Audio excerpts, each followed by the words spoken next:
आज इस वीडियो के द्वारा हम जानेंगे मीराबाई के बारे में, जो कि मध्यकालीन हिंदू कवयित्री और कृष्ण भक्त थी।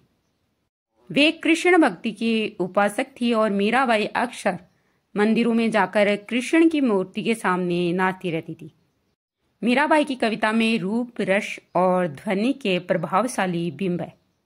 मीराबाई की कविताएं शिष्ट समाज के साथ साथ राजस्थान के भीलों में भी बहुत लोकप्रिय है।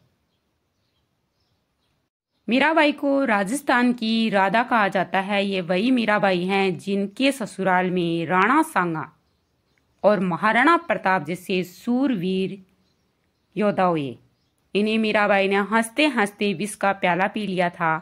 इन्हें मीराबाई ने कृष्ण भक्ति में रंग कर पूरे भारत में भक्ति साधना की अरक जगाई। उनके जीवन परिचय के बारे में जाने तो इनका जन्म राजस्थान की मेड़ता में 1498 ईस्वी में हुआ था।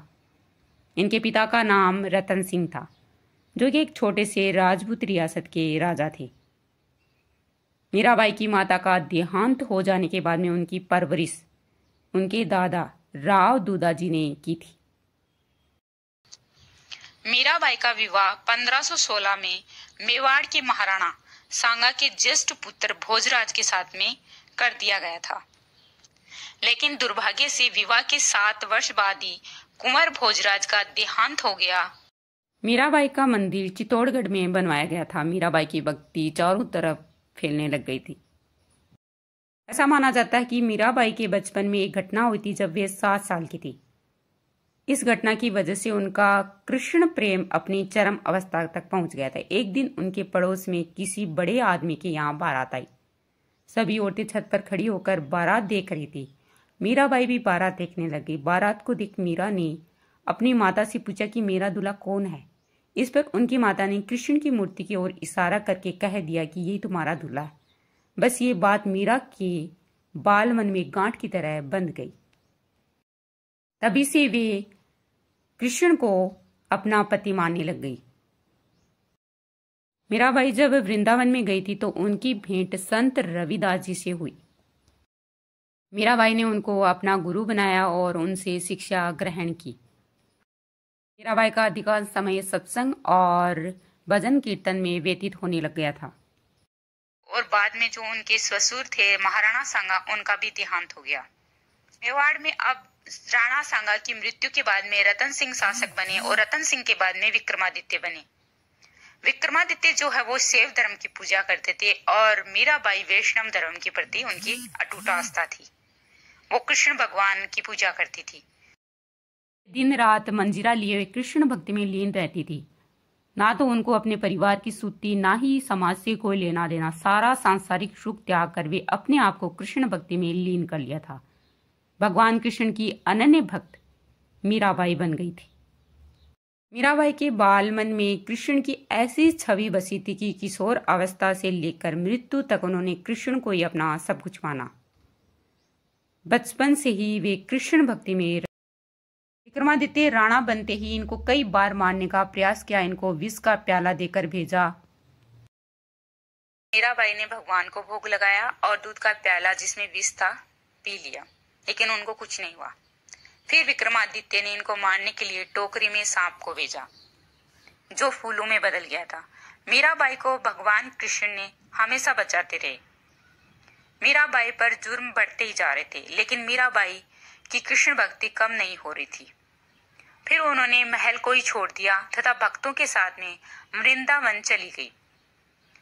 वृंदावन भगवान श्री कृष्ण की लीलाओं से जुड़ा हुआ है। बाल लीलाओं का केंद्र माना जाता है। यहाँ पर भगवान कृष्ण और राधा जी के बहुत सारे मंदिर बने हुए हैं। मीरा जी साधु संतों के मुख से सत्संग सुनती थी। वृंदावन से फिर वो द्वारिका चली गई थी, और द्वारिका नगरी जो है हिंदुओं के 4 धामों में से एक माना जाता है। फिर जो है मीराबाई ने द्वारिका में भजन कीर्तन और साधु संगति में अपना जीवन बिताया और इस प्रकार मीरा की कृष्ण भक्ति निरंतर दृढ़ होती गई तथा वृंदावन व द्वारिका पहुंचने तक तो वह कृष्ण को अपने पति के रूप में स्वीकार कर अमर सुहागिन बन गई।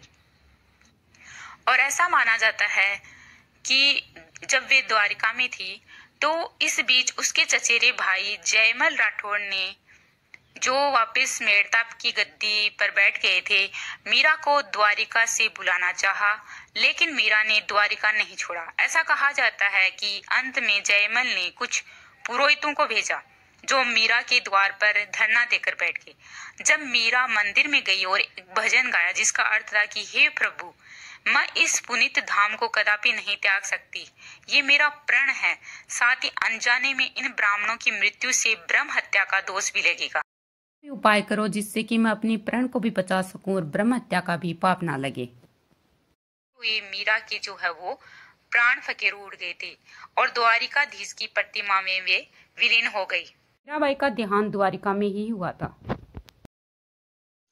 तो ऐसे मीराबाई महान कृष्ण उपासक, सरल साधिका, सर्वस्व त्यागमयी और पुण्य विभूति नारी रत्न मीराबाई को हमारा सत सत प्रणाम। तो ये थी मीराबाई के बारे में जानकारी। अगर इस जानकारी में कोई त्रुटि रह गई है तो मैं क्षमा प्रार्थी हूँ। इस वीडियो को अंत तक देखने के लिए आपका बहुत बहुत धन्यवाद। अगर आपको ये वीडियो अच्छा लगे तो इस वीडियो को लाइक करें, कमेंट करें, शेयर करें तथा हमारे इस चैनल को सब्सक्राइब जरूर करें। धन्यवाद।